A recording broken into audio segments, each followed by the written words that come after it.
Sejam todos bem-vindos a mais um episódio aqui do Excelência Verso, esse podcast maluco que a gente fala de informações de todas as áreas que você imaginar. Então a gente já disse, né, que a gente vai falar de muitas coisas diferentes, não só da área de dados, não só da área de sistemas, mas a gente quer trazer profissionais de todas as áreas aqui também. E hoje vai ser um episódio muito legal. Mas antes eu tenho que reforçar que esse é um episódio que ele é patrocinado aqui pela Excelência, né? A nossa empresa de consultoria, treinamentos na área de dados, na área de sistemas. Então, se a sua empresa ainda está naquelas planilhas bem manuais, nada automático, você perde muito tempo fazendo isso, está na hora de você dar um up e pode contar com a gente aqui que a gente pode te ajudar. Tem os nossos contatos, tem um QR Code, tudo que você precisa está aí. Agende uma reunião com os nossos consultores, ok? Vamos lá. Hoje eu trouxe... Primeiro eu escolhi o convidado, depois eu escolhi o tema. Eu falei assim, esse cara eu admiro muito, ele precisa ser um dos primeiros convidados. Então a gente vai falar com ele, eu vou deixar ele se apresentar, mas eu preciso dizer que é um dos caras que eu falei assim, ó, precisa ser o primeiro aqui que está junto com a gente para falar sobre um tema bem legal que ele domina bastante. Eu vou deixar ele se apresentar aqui. Fabiano, seja bem-vindo. Professor Fabiano, ele é o cara aí da ciência da computação. Eu vou deixar ele falar mais sobre o currículo dele. Mas é um cara que tem muitas ideias legais. Eu admiro o trabalho dele e eu vou deixar ele falar mais um pouquinho de si. Fala aí, Fabiano, se apresente. Olá, Luiz Gustavo. Muito obrigado pela oportunidade de estar aqui. E é uma satisfação muito grande poder participar desse podcast, porque, do meu ponto de vista, eu estou acompanhado aqui de duas pessoas. Luiz Gustavo Nascimento Serra, pessoa, né? E o Luiz Gustavo, profissional. E ambas essas pessoas são pessoas, assim, admiráveis. Tanto pelo pessoal quanto pelo profissional. Até parece Faustão falando, né? Mas... Ô, louco, bicho. Às 2h15 da tarde. Mas é uma satisfação muito grande estar aqui. E... eu sou o Fabiano, né? Daqui de Poços de Caldas. Nascido e criado aqui. Me formei, minha primeira formação na área de tecnologia foi em técnico de informática. E nesse período que eu trabalhei como técnico de informática, foi um período muito legal, que foi um período que eu vi que era uma área muito interessante. Além de ser interessante, era desafiadora e divertida. É uma área muito divertida, você trabalha com isso, você sabe quanto é gostoso trabalhar com isso, né? Uhum. E depois do curso de informática, do técnico, que eu fiz na Escola Dom Bosco, daqui de Poços, eu fiz a graduação em Ciência da Computação aqui na PUC. Costumo dizer que eu faço parte da geração que aguardou ansiosamente a chegada da PUC aqui em Poços, porque sim. a PUC chegou em 1997 e eu, em 1997, estava no penúltimo ano do curso técnico. Então, a gente estava ali naquela ansiedade já para poder ter uma universidade grande e de qualidade aqui em Poços, né? E depois da PUC, eu fui fazer mestrado em Ciência da Computação na Unicamp e, na sequência, fiz o doutorado em Ciência da Computação na USP. Eu tenho uma carreira de informática aí desde 1996. E, profissionalmente, eu trabalhei durante 12 anos em uma empresa. Passei ali por vários setores, na área de tecnologia, desde digitador, quando ainda existia digitador. A galera não vai saber o que é digitador. Já houve uma profissão que você ganhava para digitar. Hoje a gente mal digita, né? Eu ganhava para digitar, ficava digitando baixa de promissória ali. E tinha que ser rápido, né? Tinha que ser rápido. Então tinha esse trabalho de digitador, trabalhei como digitador. Trabalhei como programador, trabalhei como gerente de redes, passei cabo, clipei cabo. Ainda trabalhei na época das multisseriais, que é muito antigo, né? E trabalhei muito com desenvolvimento de sistemas. E foi uma época que eu aprendi muito, porque quando você vai trabalhar com desenvolvimento de sistemas, obrigatoriamente você tem que aprender aquilo com que você trabalha, né? Perfeito. Então, trabalhei muito tempo com desenvolvimento de software para a área tributária, então aprendi muito sobre tributos. Trabalhei muito tempo com geração de preço, compras, faturamento. Então, a gente vai aprendendo todas essas áreas. Tudo, né? As áreas gerais. E estou na universidade, sou professor da PUC Minas desde 2005. Então, estou completando agora, esse ano, 19 anos como professor. E também já há 12 anos, desde 2012, eu tenho uma empresa, inclusive a gente já fez muitas coisas de forma conjunta, né, Sim, em parceria. E então tem essa atuação aí em algumas frentes. Legal, bom demais. Então você entrou na faculdade na ciência da computação cursando e não saiu mais, tá até hoje lá. Até hoje. Até hoje. Mudou a tecnologia, entraram coisas novas, né? Facilitou, algumas coisas dificultaram e Fabiano está vencendo todas essas adversidades aí. Quando a gente observa que eu entregava trabalho em disquete para o professor. Olha só, gente, disquete. Muita gente vai achar que disquete é só o ícone do botão salvar, né? Mas um dia aquele botão salvar já foi físico. E aquilo era um pendrive, que cabia 1.4 mega, né? Exatamente. Que hoje você tira uma foto, fica com 4, 5 megas, não cabia uma foto lá. A gente tinha que saber usar o PKZip. Tinha que usar, PKZip, nossa, meu Deus, e era tudo comando no DOS, né? Época, eu vi muito isso também, vi muito. E então, assim, é legal, eu também acompanhei muito essa evolução, né? E a ciência da computação mudou bastante, que nem você falou. Claro que você fez toda a parte de redes, né? Você começou num momento que a ciência da computação abrangia mais coisas também. Eu acho que hoje já está muito mais focado em desenvolvimento, né? E nessa área como um todo, assim. Mas eu imagino que aquele momento era um momento bem diferente do que a gente está hoje, né? Os desenvolvimentos também, a gente não tinha as ferramentas que a gente tem agora, né? Eu falo para a galera que, apesar de muita gente falar que não é uma linguagem de programação, mas o HTML, na nossa época lá atrás, a gente resolvia no bloco de notas. E a gente abria um bloco de notas em branco e montava um site inteiro nele, né? Hoje a gente está na era de arrastar e soltar, né? E aí a gente criava um site, eu achava maravilhoso fazer isso. Eu me sentia um hacker quando eu abria um bloco de notas, eu colocava um marquee e colocava o meu nome, e meu nome ficava passando assim no HTML. Eu achava aquilo lá maravilhoso. Mas hoje as coisas estão muito mais fáceis, né?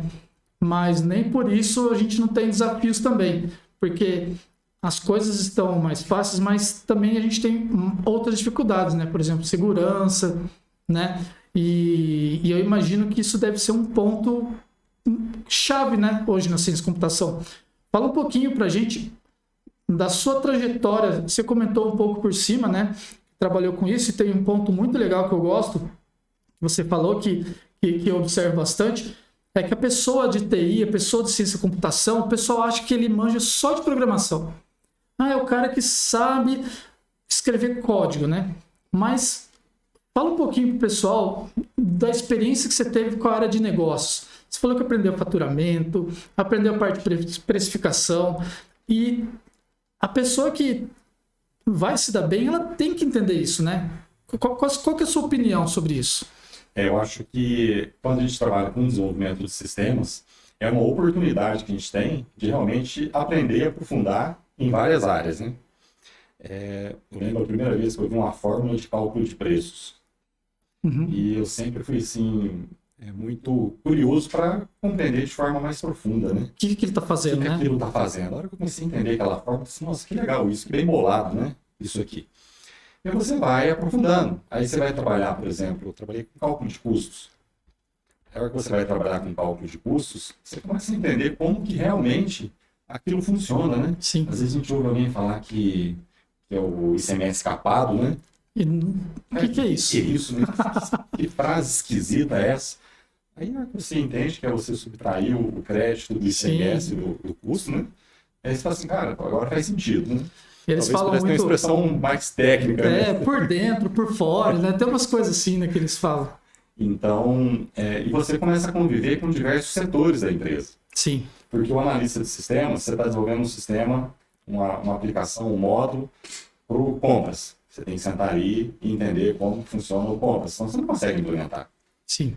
E um bom analista de sistemas, ele se torna bom com a capacidade de ouvir. Perfeito.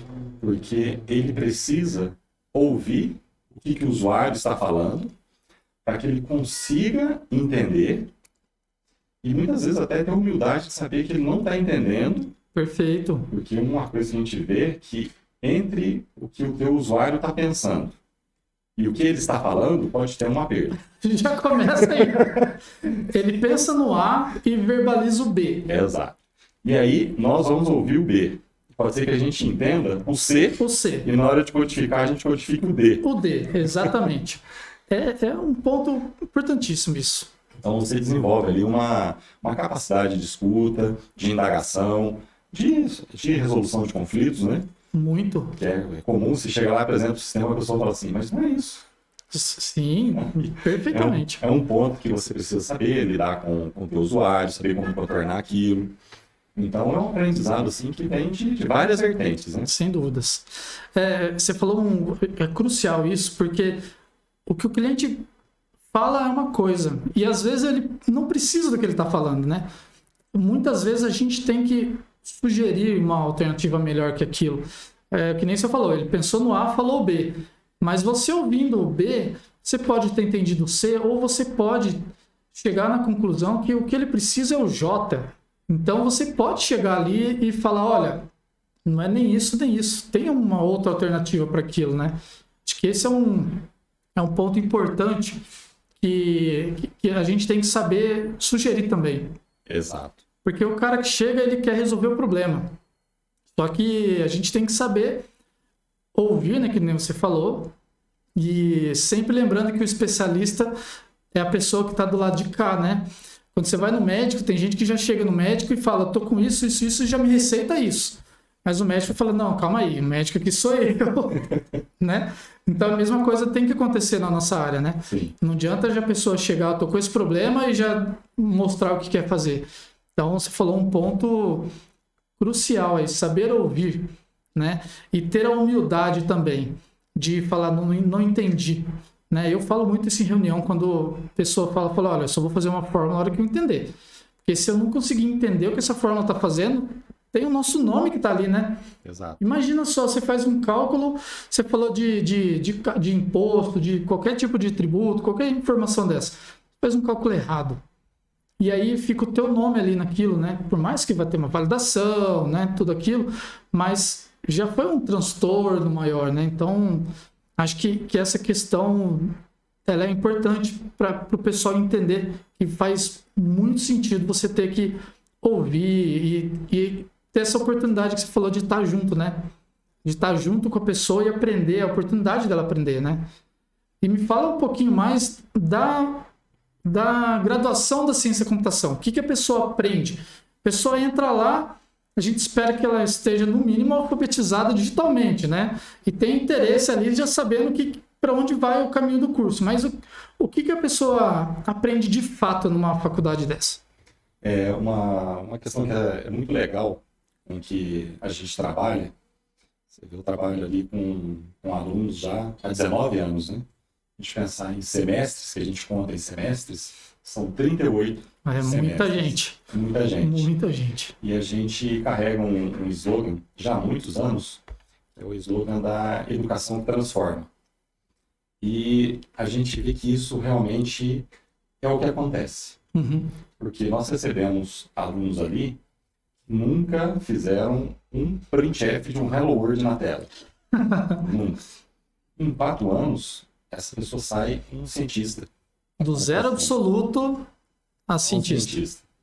E a gente vê assim a quantidade de histórias. Uhum. Muitos alunos e alunas que passaram pelo nosso curso, que chegaram ali, muitas vezes vindo assim de uma realidade que talvez fosse uma realidade que nem desse tanta esperança. Perfeito. Para ele. Sim. E hoje você olha alunos, esses mesmos alunos, com cargos de liderança em empresas multinacionais de tecnologia.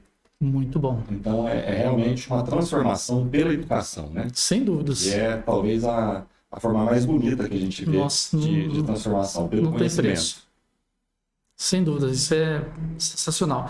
E a pessoa, então, ela entra lá sem saber... Ela pode entrar sem saber nada, já é um ponto interessante as pessoas saberem que você não precisa já ser bom em programação, né, para entrar numa faculdade dessa. E qual é o caminho que ela percorre ali? No início, como que... Escreve um pouquinho disso aí, da rotina dela. A gente tem um curso hoje que é uma grade muito moderna. Foi uma grade que foi pensada justamente para o mercado que nós temos hoje e para o aluno que nós temos hoje. E ela deve ser mudada constantemente. Constantemente. Porque um desafio que a gente tem que ter, e a gente tem que se policiar em relação a isso, a gente tem o hábito, em todas as áreas, de falar na minha época, né? Na minha época era assim. Na minha época era assim. E hoje a gente tem uma outra época que também é nossa. Sim. A gente está vivendo ela, né? O presente. Nossa, é nosso, o presente Sim. é nosso. Então, a gente tem que compreender que nós precisamos trabalhar, nós precisamos agir conforme é hoje. Perfeito. Essa é a nossa meta. Então, o que nós fizemos? Nós construímos uma grade curricular específica para o momento que nós vivemos. E nessa grade curricular, a gente tem ali tanto os eixos de formação técnica, que o aluno chega ali sem saber como que digita o primeiro comando em um programa, até um aluno que sai desenvolvendo um sistema de inteligência artificial com a internet das coisas. Perfeito. A gente tem essa jornada, né? E nós temos também uma formação humana que a gente acha muito importante. A gente acha não, a gente tem certeza da importância.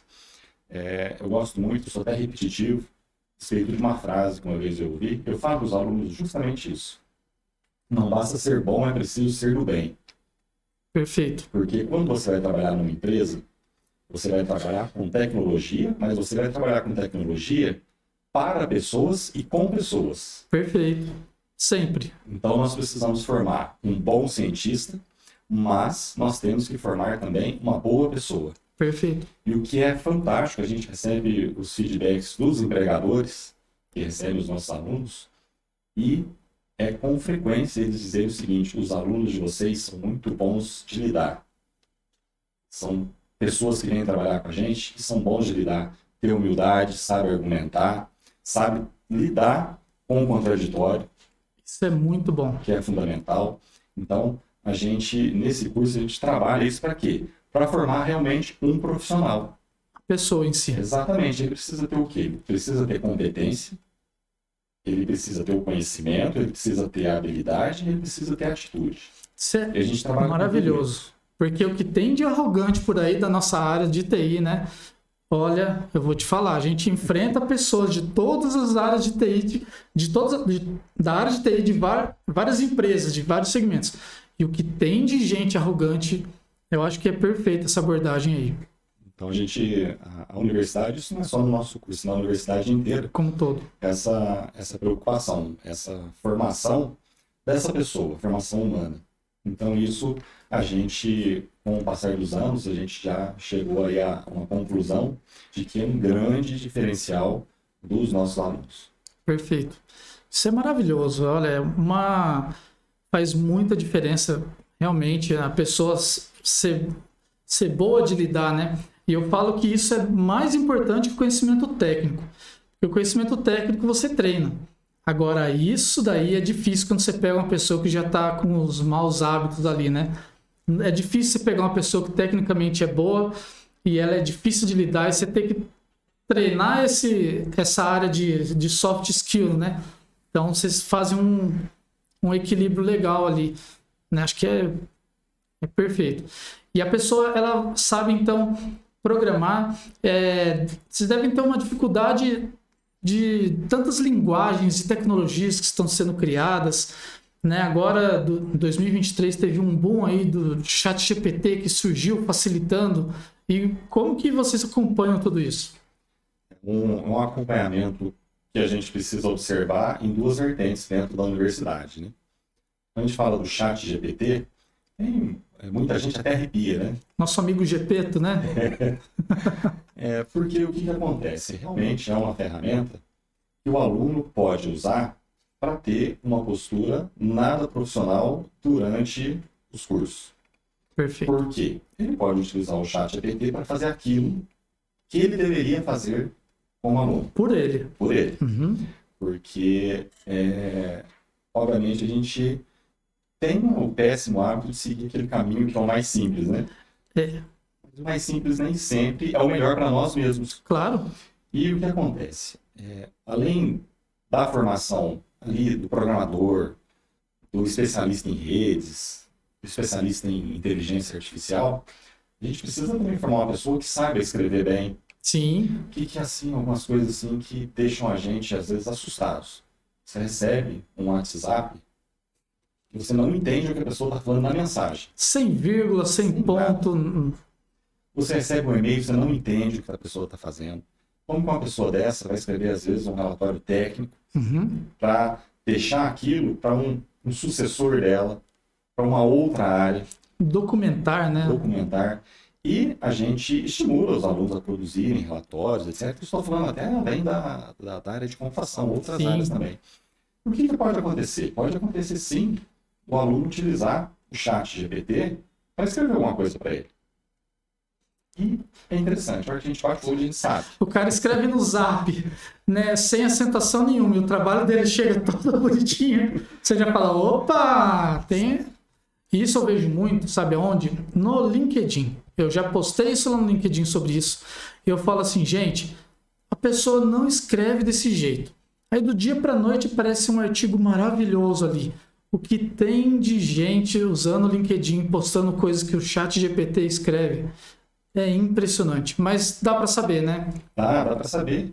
E o que acontece? Eu acho que o chat GPT, aí pensando naquela outra vertente, né, que a gente precisa também saber utilizar, ensinar como utilizar isso. Perfeito. Para que o chat GPT seja uma ferramenta para você melhorar a sua atividade, o seu trabalho, sem te transformar num impostor. Perfeito. E não substituir. Não substituir. Jamais. É o que a gente estava até falando aqui antes, né? É uma ferramenta para especialistas. A pessoa que vai usar, ele tem que saber do que ele está falando. Exato. Para ele ler aquilo e saber identificar se não está escrito ali um grande absurdo. Sim, que o chat GPT gerou. E aquele absurdo, obviamente, vai fazer passar vergonha, às vezes uma vergonha pública, né? Sim, citou um caso muito engraçado, que a gente não pode dar nomes e áreas aqui, né? Mas o chat GPT, ele vai fazer ali exatamente o que você quer. E se você errar e nem ler o que ele está fazendo, você pode ser induzido ao erro gigantesco, né? Exato. Então, o que é um cuidado que a gente tem? É um cuidado em não deixar que o chat GPT atrapalhe a formação do aluno, mas, ao mesmo tempo, nós precisamos e somos conscientes de que o aluno precisa aprender a usar o chat GPT para que ele possa fazer aquilo que o mundo está fazendo, usar a ferramenta a favor da produtividade dele, mas sem que ele seja substituído. Exato. Ele não pode ser autossubstituído. O cérebro nunca será terceirizado, né? Exato. Eu acho que a pessoa tem que entender isso, que o cérebro dela ainda tem que pensar. Você pode jogar ali pro chat GPT e falar, olha, eu tô fazendo isso aqui, tem alguma outra maneira melhor? Olha, isso aqui, né? Eu já fiz muitos testes com o chat GPT, eu já peguei coisas erradas ali que não tava do jeito correto. Então, assim, que nem você falou, a pessoa tem que ser especialista, né? Eu acho que faz muito sentido isso. Exato. E aí, o que mais, assim, que você vê do cientista nessas tecnologias que vão surgindo? Como que vocês acompanham isso, né? Você falou do chat GPT, mas e as outras linguagens? Porque a gente vê que as coisas também vão surgindo muito na nossa área, e tem umas coisas que da mesma velocidade que surgem, elas morrem no ano seguinte, né? E como que vocês fazem? Como que você chega a uma faculdade e fala, eu vou ensinar a linguagem e tal, mas ela pode morrer no ano seguinte, como a gente vê. Como que vocês fazem isso? É por isso que a nossa grade curricular é uma grade que, primeiro, ela é atualizada com frequência, uma frequência muito alta, inclusive, porque a gente precisa acompanhar isso. Mas ela também é pensada de forma que a gente consiga fazer o quê? Ter uma formação básica e científica sólida. Perfeito. Um exemplo que eu sempre dou para os alunos é o seguinte: aprendam bem algoritmo. Você vai ter que fazer isso em qualquer linguagem. Qualquer linguagem. Se você ficar bom em algoritmo, aprender uma nova linguagem é muito fácil. Simples. É muito simples. Então, você tem que se formar como um bom programador, um bom desenvolvedor, pensando no algoritmo. Nós que já estamos aí já algumas décadas, né, desenvolvendo isso. Quantas linguagens de programação nós passamos? Nossa, várias. Eu já desenvolvi, se eu pensar por mim, eu desenvolvi em Basic, em COBOL, em Clipper, em Genexus, Visual Basic, C, Java, C Sharp, fora as outras linguagens, JavaScript, HTML, Ruby, essas linguagens então, também. É uma jornada. E aí o aluno, ele está se preparando, ele precisa estar consciente que ele vai ter essa jornada de atualização. Sim. Vai ter. Só que se ele tiver uma formação sólida, essa atualização é muito tranquila. Muito tranquilo. Sossegado, aí ele já se adapta, né? Em uma semana ele aprende uma linguagem nova. Ele senta ali para estudar. E quando o cara chega e é fã da linguagem, como que vocês tratam isso? Porque tem aquele cara que é fã, né? Tem Java tatuado aqui no braço, não larga o Java por nada. Pode falar mal o que for, o cara é Java até morrer. Tem outro que fala mal do PHP, outro, não, aqui eu sou PHP, e desse jeito você está dizendo para ele o seguinte: parem de brigar por linguagem, aprendam algoritmo e uma base sólida, e vocês vão ter que trabalhar com qualquer uma. Porque no mercado, eles vão chegar lá e eles vão ter que resolver problema, né? Ninguém quer uma pessoa que seja fã da linguagem, né? Como que vocês constantemente vocês devem observar isso? Se eu fora de uma graduação eu vejo, imagino que lá também deve ter. Como que vocês fazem para lidar com isso, pessoal? Esse é um desafio, porque às vezes os alunos são muito jovens, né? Eles ainda não criaram a prática desse tipo de observação. Eu lembro quando eu era aluno, na minha época, a briga, a gente tinha o grupo do Delphi e o grupo do Visual Basic. E era uma disputa para provar um grupo para o outro qual linguagem. É uma polarização. Exato. Tinha uma polarização ali de linguagens. Isso continua acontecendo e hoje até com frameworks. Sim, dentro da linguagem já tem os frameworks. Então ela só funilou dentro da linguagem, né? E o que eu costumo falar para os alunos? Só dou até um exemplo meu. O primeiro trabalho profissional que eu tive foi como programador COBOL. E nessa época, COBOL já estava assim, apitando na curva, já como a gente diz, já estava entrando na extinção. Se parasse para pensar, pessoal, olha, é uma linguagem já muito antiga, quem tinha já estava deixando ela para trás e partindo para linguagens novas, a gente já estava na era do Windows nesse momento. Eu fui aprender COBOL. Por que eu fui aprender COBOL? Porque tinha uma demanda e aquilo ia me remunerar. Sim. E tinha que ser em quê? Tinha que ser em COBOL. Assim, olha, vamos aprender isso aí, porque eu estou precisando. E é muito comum. Por exemplo, você entra às vezes numa empresa, eu adoro Java. Você vai chegar lá e diz assim, o nosso sistema aqui é em C#. E eu estou em uma vaga, é uma vaga boa. Para C#. O que vamos aprender C#. Então, essa presença nossa no mercado, ela precisa, obviamente, ser flexível, né? Sim, sem dúvidas. Obviamente, você pode se tornar especialista, vender serviço naquela área, mas as oportunidades que aparecem, você acaba agarrando, né? Sim. E se adapta a elas. E tem um lado bom e tem um lado ruim de você defender uma ferramenta, né? O lado bom é que você pode se especializar cada vez mais nela, mas o lado ruim é que você fecha muitas portas com outras, né? Então aí acho que a pessoa precisa entender quem que ela quer ser ali na fila do pão. Ela quer ser especialista naquilo ou quer abraçar mais oportunidades? Exato. Né? Acho que esse é um ponto importante, né? Que a gente tem que tá sempre observando. E me fala uma coisa, Fabiana, essa pessoa que sai hoje da ciência da computação, como que está o mercado para ela? Como ela... Eu sei que você me fala algumas coisas de bastidor, que antes de sair já tem gente que está sendo visado ali. Como que está esse mercado hoje de cientista da computação?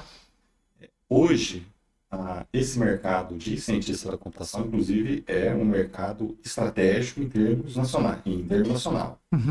Por quê?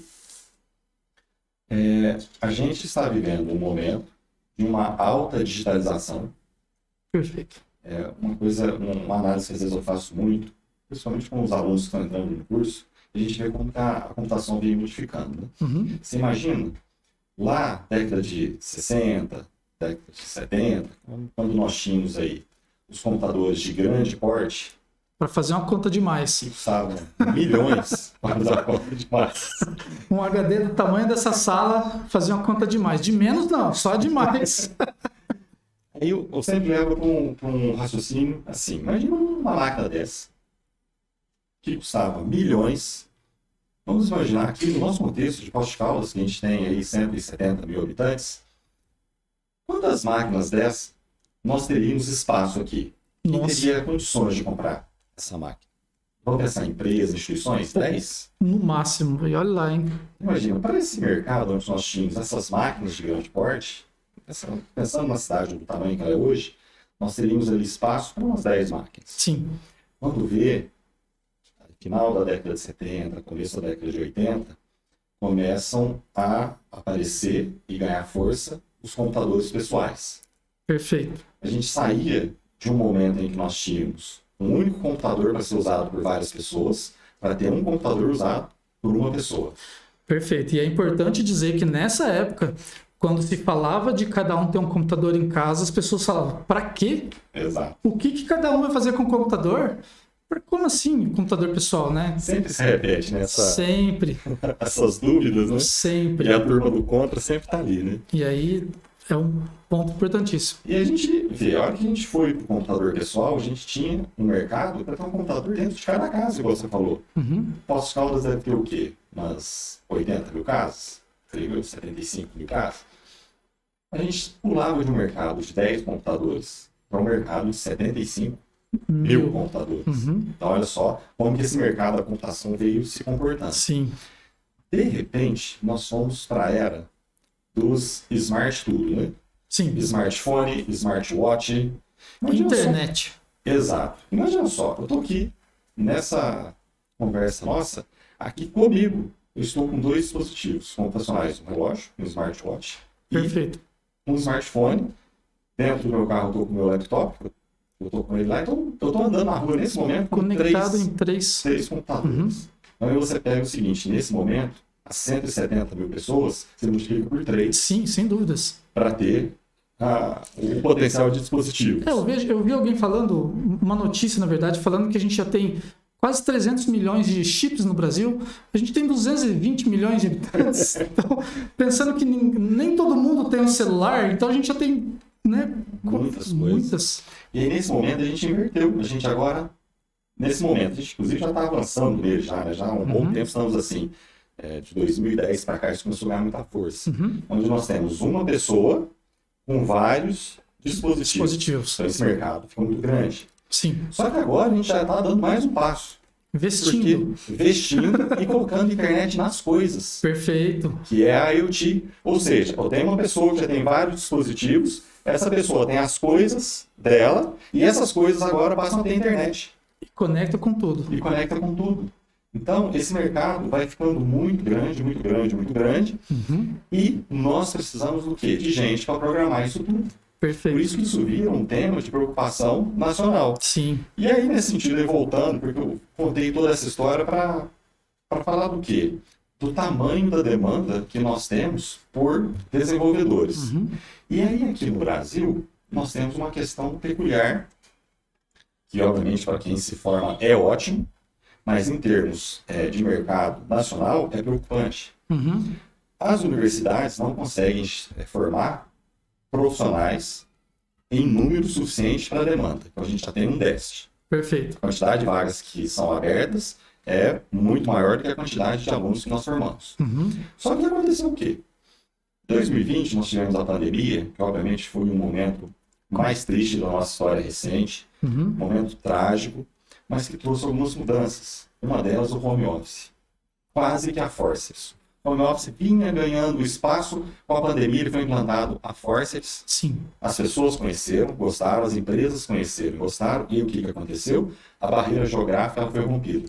Acabou. Aí a gente entrou na globalização para valer, né? Exato. Falava tanto de globalização há tanto tempo, e aí 2020 forçou. Ela explodiu. E o que acontece? Nesse momento, no mercado de TI, a gente tinha até então um formato que todo mundo trabalhava lá localmente, então ele trabalhava onde ele morava, então tinha que mudar para trabalhar no emprego novo. Com o home office, ele pode trabalhar em qualquer lugar do mundo, desde que ele domine o idioma. E a gente tem uma outra questão, que é econômica, que é o câmbio, o valor do dólar. Já sei onde você vai chegar. Quanto é o salário mínimo hoje nos Estados Unidos em dólar? Eu não sei. Não...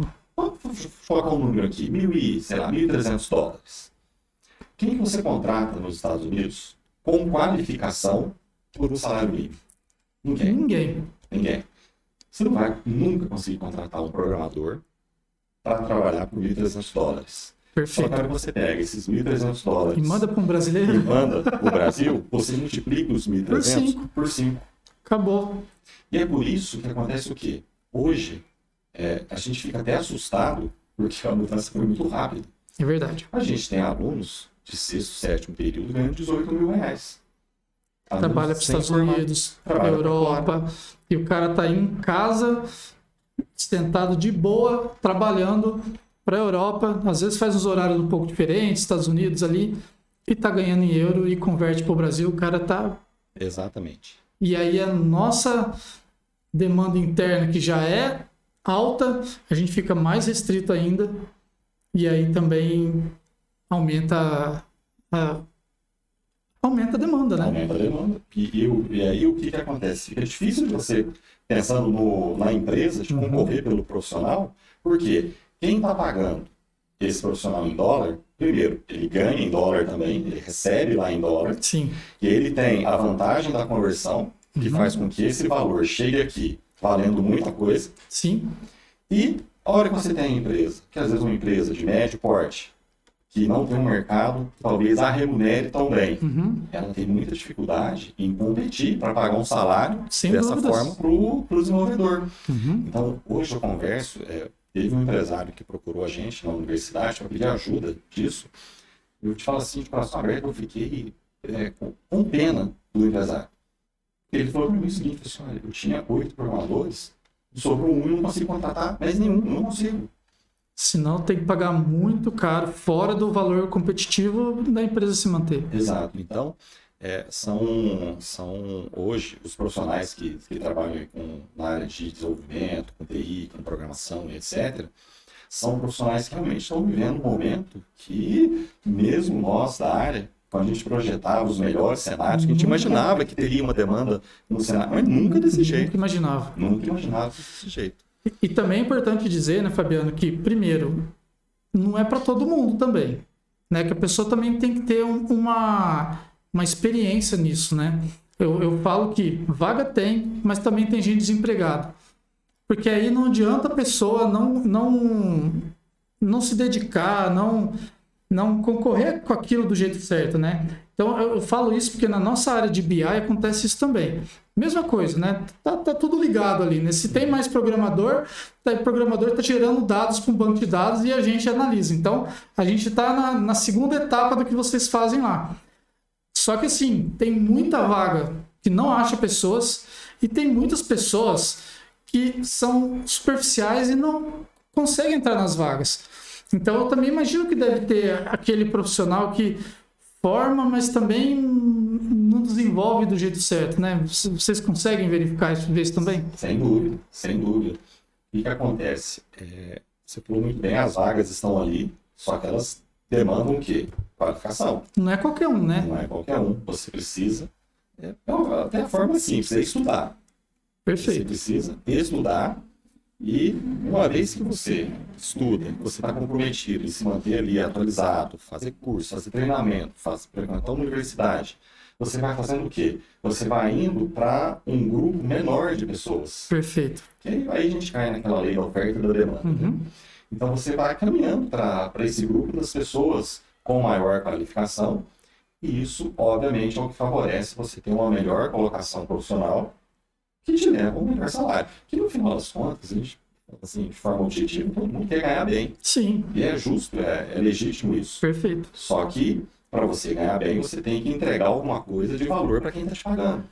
Então, e o que é? É o que você entrega por meio do conhecimento. Perfeito. Agora, pensando em mercado brasileiro, o que você vê para os próximos anos para melhorar a situação para a gente aqui? Porque lá fora vai ficando cada vez melhor para eles, né? Eu imagino que empresas ali da Europa também estão fazendo muito isso e eles estão, que nem se falou, Estados Unidos é melhor pagar um salário mínimo do valor deles para a gente aqui e a pessoa trabalha daqui, não tem nem custo, mas conforme vai passando o tempo, vai complicando o lado deles também. Vai complicando o nosso lado aqui também, né?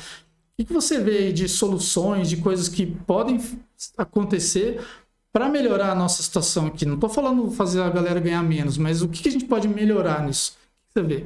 É um fomento, aumento do número de pessoas que se formam na área. Hoje a nossa preocupação é fazer o quê? aumentar o volume de profissionais. Esse foi até um dos motivos que nós aí, há 3 anos atrás, mais ou menos, na universidade, optamos por fazer o quê? Nós pegamos o curso de Ciência da Computação, que era noturno, e abrimos ele também na parte da manhã. Perfeito. E hoje, graças a Deus, a gente está com um volume grande de alunos nos 2 turnos. Por quê? Porque a nossa missão ali é formar gente. E a gente precisa fazer o quê? Entender o que o mercado está querendo, entender o que vai se transformar o mercado, e a gente precisa estar alinhado para conseguir fazer isso. É gerar profissionais para atender o mercado. E esse é um desafio que, inclusive, ele tem que ir muito além da universidade. Porque ali na universidade, se você imaginar o aluno desde quando ele vai pro maternal, ele tem toda uma jornada até chegar lá na universidade. A computação, ela está entrando nesses outros níveis de ensino e é preciso que ela... Perfeito. Você deve lembrar quando a gente fazia datilografia, né? Sim, A gente fazia datilografia. ASDFG. Exatamente. Hoje eu vejo como a programação, ela extrapolou o profissional da ciência da computação. Perfeito. Hoje eu vejo que as outras formações é fundamental que a pessoa saiba ali pelo menos um básico de programação. Algoritmos. Você imagina, eu vou ter uma formação que não é em computação, vou trabalhar, por exemplo, no setor contábil ou no financeiro de uma empresa. Lá o que eu vou fazer? Vou trabalhar com planilhas. Uma coisa é você trabalhar ali com planilhas, outra coisa é você trabalhar bem com planilhas, Sim. Outra coisa é você saber fazer uma macro numa planilha. Muda tudo o jogo. Muda totalmente. Muda totalmente o jogo. E esse profissional que eu estou falando que está fazendo uma macro ali na planilha, ele não precisa ser um profissional de computação. Perfeito. É um conhecimento de programação que ele precisa ter para fazer o quê? Para aplicar naquela atividade. No dia a dia dele ali. No dia a dia dele. Perfeito. Então, eu vejo hoje, nessas formações, a necessidade de se aprender também algoritmos. E isso nós temos que começar lá com os pititinhos. Sabe, ali você consegue ensinar um pouco de robótica, que programa um pouquinho. Você vai ali pro ensino médio, tá? Para você colocar conteúdos ali, porque é hoje um conteúdo fundamental para todas as áreas que a gente está observando. Eu acho sensacional. Acho legal as iniciativas que colocam crianças para aprender a programar. Elas têm uma facilidade grande. Às vezes a gente subestima, né? Elas já nascem na tecnologia. Difícil era para a gente aprender a programar com 10, 11 anos. Mas hoje para eles é muito fácil, né? Eles já estão imersos nessa tecnologia. E eu acho muito legal quando eu vejo iniciativas de criança programando. A Lívia, que está aí editando pra gente, já tem aula dela de 11 anos de idade de VBA no meu canal, ensinando a fazer macro. A Luísa já deu aula no meu canal também ensinando o Excel. E eu acho que a gente tem que ensinar isso. A gente tem que falar, olha, dá para fazer, né? Dá para crianças, adolescentes, né, fazer isso. E eu não tenho dúvidas do que você falou. Ela vai aprender a programar, ou a parte de programação em si, ou a parte de BI, análise de dados, que eu falo bastante, mas isso vai ajudar ela em todas as áreas, né, Fabiano? Não é só para a área de programação. E eu acho que vocês devem ter um problema, que a palavra de ciência da computação, eu acho que a palavra ciência ali deve ter um sentido que acho que as pessoas não devem entender, que não é só laboratório, né? Eu acho que das faculdades que tem o nome de ciência, acho que a ciência da computação é a que mais é mercado, né? Porque acho que quando fala ciência, acho que deve ter gente que pensa só em pesquisa, aquela coisa enfurnada em laboratório, né? Como que é isso? Você observa isso? Faz sentido o que eu estou falando? O que é muito interessante, quando a gente quer falar da ciência, né? Se a gente levar para um laboratório de biologia, por exemplo, tem a pessoa ali com um microscópio, né? A cara típica de um cientista, né? Alguém olhando ali. Perfeito, jalequinho branco. Exato. E o que eu costumo falar? Na nossa área, a gente pode fazer uma comparação disso, onde o computador é o nosso microscópio. Perfeito. Porque a gente usa o computador para fazer coisas das mais diversas possíveis. E o legal da computação é justamente o fato, a hora que você está aprendendo a programar, Eu lembro quando eu aprendi a programar, comecei a entender o que era programação, era uma sensação muito legal. Às vezes eu falo que pode ser, eu não consigo às vezes identificar o que eu senti na época, mas talvez fosse uma sensação até de poder. Uhum. Em que sentido? Não no sentido do pessoal poder, nossa, coisa. Não, de eu ter condições de poder fazer o que a minha imaginação permitisse. Posso dar um exemplo? Eu aprendi a começar no Visual Basic. E a coisa que me deu mais poder, que você falou, foi quando... Eu tenho essa apostila até hoje em casa. Foi quando eu aprendi a fazer uma calculadora que tinha um botão, que não entendo por que o cara fez isso na didática dele, mas na apostila ensina a fazer isso. Você fazia uma calculadora e um botão para ejetar o drive de CD. Cara, era a coisa mais legal. Eu arrepio de lembrar. Eu fazia uma continha demais e apertava o botão, o drive de CD abria. Ou seja, eu dava um comando no computador e eu controlava uma coisa física. Cara, eu apertava o botão de novo, eu recolhia o drive de CD. Que coisa fantástica que era aquilo. Demais. E aí eu falava assim, eu tô tendo o poder que você falou de fazer um drive de CD abrir e um drive de CD fechar. Eu acho que isso, você falou, lembrei na hora disso. Qual que é a funcionalidade disso? Nenhuma. Mas foi o início de tudo. Né? Você descobre que você tem condições de fazer um monte de coisas. E quando eu aprendi a programar, o que era o ponto que me chamou muita atenção na programação? Eu sempre gostei muito de construir umas coisinhas assim, com pilha, mas isso era uma época muito diferente do que é hoje, né? Sim. Eu lembro que uma vez eu montei um suportezinho para colocar as pilhas, para ela poder sair dos caminhos, para acender uma lâmpadazinha e tal, de madeira. Eu fui lá, serrei. Era tudo assim, muito difícil. Sim. Comprar, às vezes era caro e tal. Então, você era muito limitado o que estava para você fazer. Quando eu comecei a programar, eu falei assim, posso fazer um monte de coisa aqui só com o que eu tenho. Com o que você já tem. Com o que eu já tenho. Perfeito. E eu lembro que era assim, algo que para mim era divertido mesmo. Muito divertido. Dia de sábado o pessoal fala assim, mas esse moleque é um nerd, né? Dia de sábado eu gostava de ficar à tarde, à noite, dentro de casa, programando. Aí quem fala assim, você não está estudando esse tempo todo, eu estava divertindo. Tem coisa melhor. Era diversão fazer aquilo, era legal demais. Sim. Legal demais mesmo. E era um negócio que hoje, assim, eu consigo entender melhor um pouquinho. Eu me autodesafiava. Lembro que o primeiro desafio que eu tive foi um dia que eu fui receber o meu salário, peguei o cheque, eu olhei o cheque, estava bem empréstimo. Cheque, a galera não sabe o que é cheque. Cheque, pessoal, era um negócio mágico, que era uma nota em branco, e você colocava o valor que você quisesse. Era sensacional o cheque. Então você colocava o valor que você quisesse nessa folha. Exato. Hoje não existe mais. E aí, o que aconteceu, cara? Eu olhei, tinha o valor, né, do cheque, e vi o valor extenso, né? Ah, sei. Eu tinha visto, obviamente, vi o RH imprimindo aqueles cheques, né, para poder pagar os funcionários, mas tem uma pessoa ali digitando o cheque. Na máquina de escrever. Existe um algoritmo aqui que pega esse número e gera o extenso. Sim. Eu quero fazer isso. E é difícil. É difícil. Porque hoje em dia, no Excel, é difícil fazer isso. E eu fiquei em cima do fiquei uma semana. Só mexendo com isso. Eu lembro que na hora que deu certo, aquilo me deu uma sensação tão legal. E você fica fazendo o quê? Procurando outro desafio. E é igual o jogo, sabe? Jogo. É um jogo. E o problema da nossa área é que quando dá certo e dá sensação legal, você não tem para quem contar. Você vai chegar e falar assim, mãe, olha aqui. Não tem. Ela vai falar, e daí, menino? Que você passa por isso também? É normal. Normal, né? Área é normal. Não dá para você gritar, sair comemorando, né?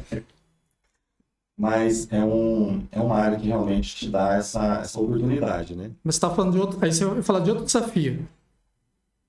Acho que eu esqueci qual era o outro desafio. Depois você lembra aí. Mas uma coisa que você falou aí, de gostar de brincar com essas coisas assim e tal, né? Eu lembro que quando eu era pequeno, o meu pai, ele era engenheiro de eletrônica, né? Então tinha oficina eletrônica em casa, tinha essas coisas, e eu, que nem você, gostava dessa parte de eletrônica e tal. Eu vivia tentando pegar carrinho de carrinho normal, com aquelas rodinhas que tinha aquele eixo fininho, e eu queria transformar aquilo num carrinho com rodinha de motor. E eu vivia apanhando para aquilo, não conseguia.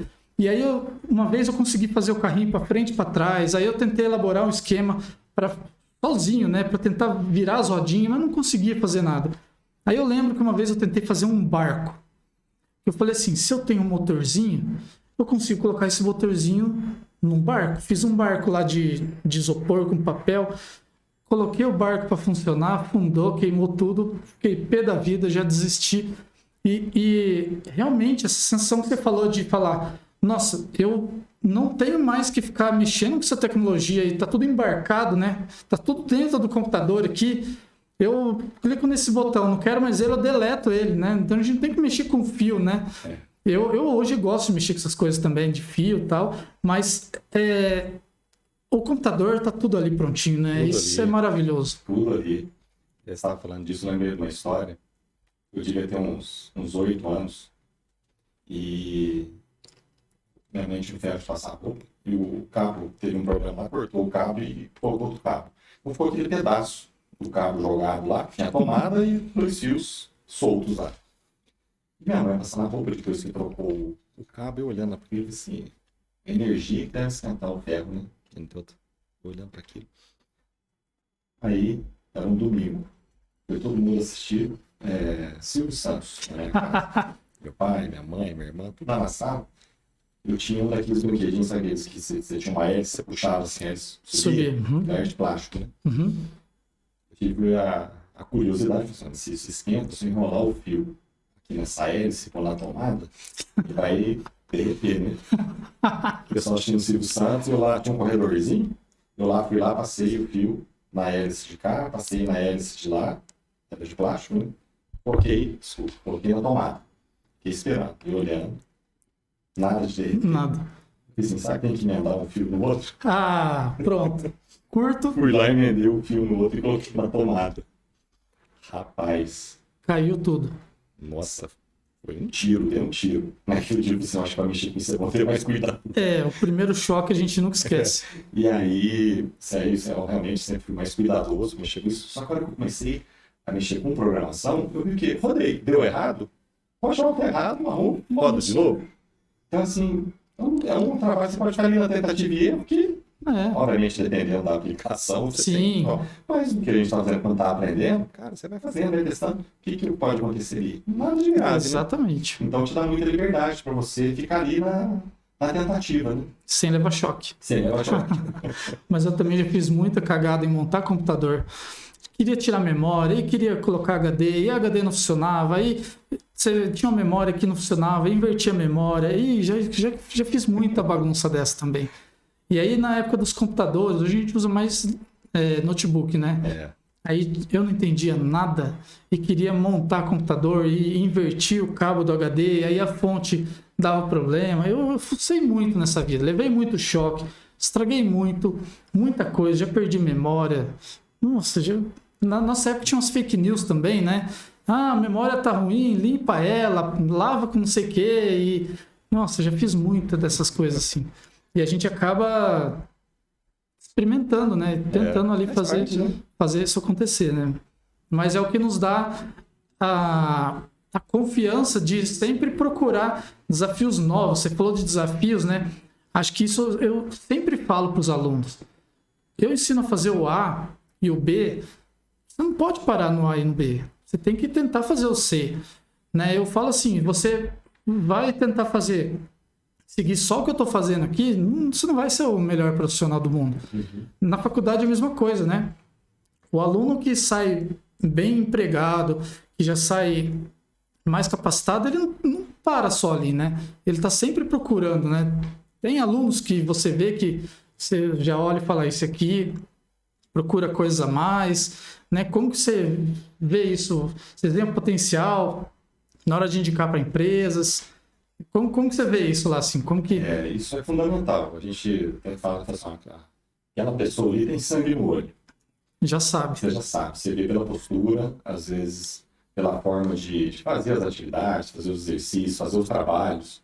Tem aluno que você pede para fazer um trabalho que tem que chegar, por um exemplo, até o 10. Tem aluno que faz para chegar no 6. Assim, o que eu preciso? Tem aluno que faz para chegar no 20. Perfeito. Ele quer realmente ir além, porque ele quer aprender e quer fazer. E isso é muito importante. É um perfil muito bacana. E isso daí, gente, é uma dica fundamental. Você aí que faz arroz com feijão básico, saiba que você vai conseguir salário de arroz com feijão. né? É o Você que normal. faz coisas diferentes, você vai conseguir conquistar coisas diferentes. Então fica aí uma dica, né? Porque o mercado tá cheio de gente mediana, né? Sim. E esses são os medianos, são aqueles que não entram nas vagas e falam assim, ué, mas todo mundo fala que tem vaga e eu tô procurando e não consigo, mas também, né, tem que dar uma mais forçadinha ali, né? Exato. Se você é mediano, você está ali num grupo que tem muita gente, né? Muita concorrência. Muita gente. E as pessoas e são as pessoas que se vendem por menos, né? Sim. Aí você entra num leilão, né? É. Porque tem gente que os medianos eles estão sempre sujeitos a salários menores, a uma competitividade ali extrema, né? Agora a pessoa que tá, que nem você falou, o exercício é valendo 10, a pessoa mira no 20, essa pessoa ela escolhe onde ela quer trabalhar, É. né? Porque realmente ela tem um diferencial muito grande, né? Ela é diferenciada. E tem gente que é mesmo, que é diferenciada. O Perfeito. mercado precisa de gente assim. Sim. E agora vamos entrar num assunto que eu quero falar sobre a parte de segurança. Hoje em dia, a tecnologia aumentou muito, a gente está cada vez mais tecnológico, digamos assim, que nem você falou, a gente está investindo, né, as coisas estão cada vez mais tecnológicas. Só que, por outro lado, a gente vê também que a criminalidade está entendendo que é melhor você ficar em casa e tentar fazer um crime digital ali do que você sair para a rua armado na faca e correr o risco ali, né? Então, está aumentando muito esse crime cibernético também. Eles já entenderam que antigamente eram os celulares de cadeia, né? Lembra? Os caras, aqui é o fulano da Claro e tal, né? E tô com tua filha aqui, nessas coisas. Hoje o crime é diferente. Então, com o Pix, as coisas, né, facilitaram muito. Como que vocês preparam o pessoal nessa questão de ética, nessa questão de segurança? Como que vocês estão sempre ligados com isso lá? A gente tem uma linha de formação dentro do curso, justamente dentro dessa área de segurança. Perfeito. Porque hoje é um campo que a demanda por profissionais de segurança é muito alta. E a gente tem, para cada uma das áreas da computação, a gente tem os especialistas lá. E nós temos para essa área, inclusive, que é o professor João Benedito, Perfeito. que é, inclusive, perito forense. Legal, Ele hein? teve aí há uns 3, 4 meses atrás, fazendo testes na urna eletrônica. Olha que legal. Então, a gente tem grupos de alunos que trabalham hoje, os alunos que gostam mais dessa área, que trabalham com desenvolvimento, com pesquisa de sistemas para segurança. Porque Perfeito. a gente sabe do tamanho desse mercado também. Uhum. Então, a gente tem essa linha justamente para quê? Para os alunos que querem seguir esse ramo dentro da computação. Legal. E deve ser um desafio muito grande, né? Porque as tecnologias elas estão cada vez aumentando, mas é um cachorro que atrás do rabo, né? Enquanto a segurança aumenta, os protocolos de ataque também aumentam, né? E deve ser uma corrida ali, né? E também acho que tem um ponto que eu não sei se já é um alarme ou não, que nós estamos entrando na era da computação quântica, né? E dizem que a computação quântica ela quebra o que a gente tem de padrão de segurança hoje do mais alto nível muito rápido, né? Como que vocês já estão ligados nisso? Ainda estamos longe? Como que tá isso? O que você acha? Essa abertura que a gente está tendo no mercado de computação é uma abertura também que permite um número maior de casos que podem receber um ataque cibernético. Perfeito. Você vê, um tempo atrás, a gente preocupava com o quê? Com o antivírus do nosso computador. E com pendrive. E com pendrive. Não põe qualquer pendrive aí. Agora você imagina, até uma linha que eu particularmente trabalho lá na universidade, que é essa parte de mobilidade. Uhum. Trabalhamos com mobilidade elétrica, com carros conectados. Quero falar sobre isso. Quando a gente fala de um carro conectado, por exemplo, nós temos hoje um dispositivo, um hardware desenvolvido lá dentro da universidade, que esse hardware se comunica com o carro e ele se comunica com a internet. Perfeito. Isso significa que pela internet você consegue se comunicar com o carro. Você pode ser hackeado. Você pode ser hackeado. Então, obviamente, são áreas que a gente até então, quando a gente ia preocupar com segurança cibernética num carro. Num carro. Nós estamos preocupados com isso. Interessante. E são várias outras coisas. Eu tenho um grupo de alunos lá que estão fazendo, esses alunos, um trabalho muito legal, que é um vaso de planta que ele faz a irrigação da planta sozinho. Perfeito. Que é para casa que você vai deixar sozinho. Sim, sim. Às vezes pessoas que têm dificuldade até de mobilidade para tomar conta das plantas e tal. Legal, então, legal. É um vasinho que tem um repositório de água, ele se conecta à internet. Um sensor de umidade. Eu fiz um desse com Arduino já. Fiz. Muito legal. E aí você tem ali a informação no app de que tipo de planta que está ali naquele vaso. Ah, olha que legal. E aí qual que é o padrão de irrigação que ela tem que ter para ela se virar sozinha ali pro vaso e tomar conta da planta. O que acontece? É um vaso de uma flor que está conectado à internet, que alguém pode invadir ele e colocar para jogar água ali o tempo inteiro todo, até sair água por fora do vaso. Olha só. Então, a gente está indo para um mundo em que nós temos um volume muito grande de dispositivos conectados à internet e que eles precisam estar seguros. Perfeito. E nós vamos passar por um momento que já está chegando aqui a nós, mesmo no interior, que é o momento do 5G. Ah, então, isso é uma alta conectividade. Exato. Muitas coisas que hoje a gente não consegue conectar, seja pelo padrão de conexão que a gente precisa ter, latência e etc., que vão poder ser conectadas. Sim. E se elas estarão conectadas à internet, elas precisam estar seguras. Perfeito. Então, é uma área muito grande. E eu imagino que realmente, né, deve ser uma preocupação latente, porque imagina, o carro tá dirigindo ali sozinho. Um carro elétrico ou um carro que dirige mesmo sozinho. E alguém consegue acessar ali na hora, só faz o volante virar para o lado. Acabou. Né? Então, deve ser realmente complicada essa situação, né? Sim. E os protocolos de segurança cada vez aumentando, né? Precisam ser extremamente rigorosos.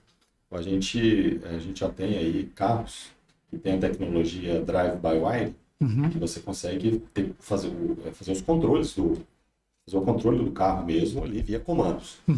E aí, se você está com um dispositivo ligado a esse carro e ligado à internet, você acabou. Consegue, pela internet, tudo. Potencialmente você consegue controlar aquele carro.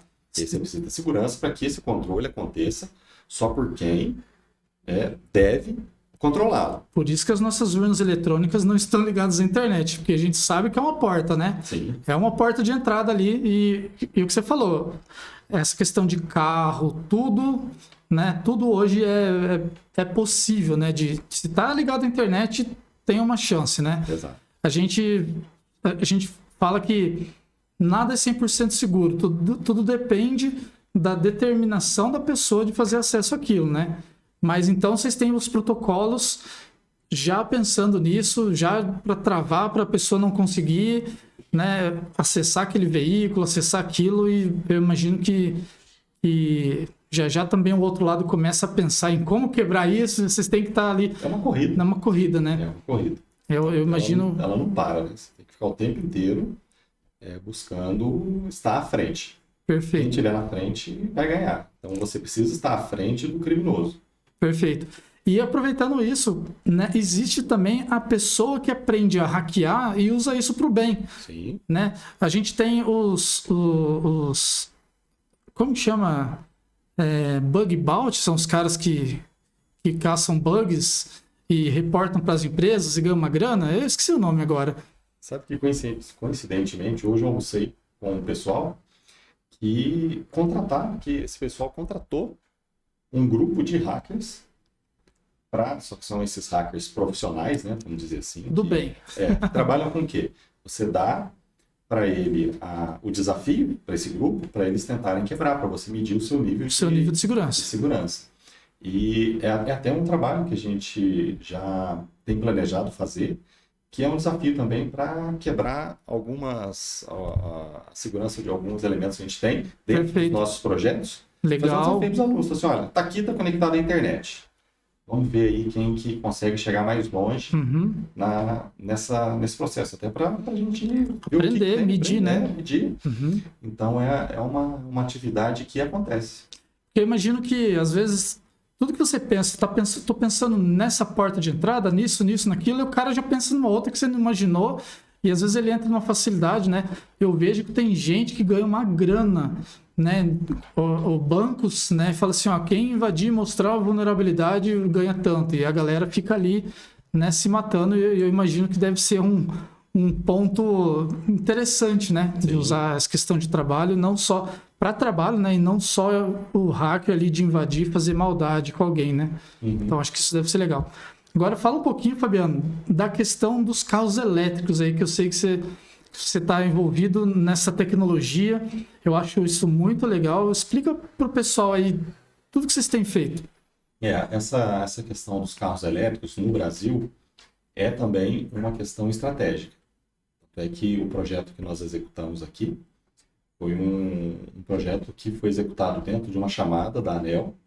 Foi uma chamada, inclusive chamada estratégica da ANEEL. Para fazer o quê? Para fomentar a mobilidade elétrica.